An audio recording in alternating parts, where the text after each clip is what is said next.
Hi guys, and welcome back to my channel. I'll show you the easy way to set up a push button to your relay, start relay. There is a few other ways you can do it, but I find this a simple way. You go buy myself one of these relay connectors. You get your 4 wires.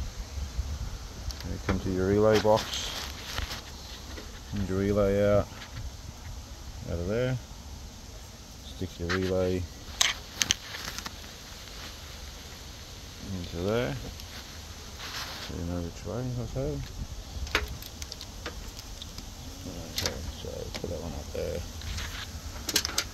That's the way the relay sits. So we put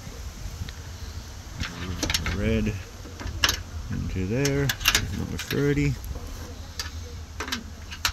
Sorry, bad cameraman there. That one, that one, that one. Right, with your wire, you switch in the car, you go black to your earth, your red to your start. Run it all the way into the car to the switch.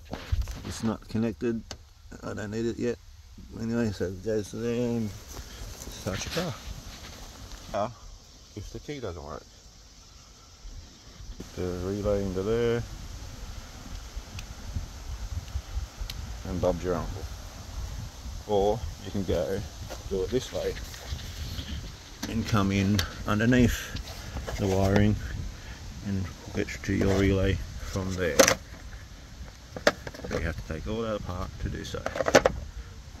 It's up to you. Thank you. Thank you for watching my channel. Subscribe for further errors removals.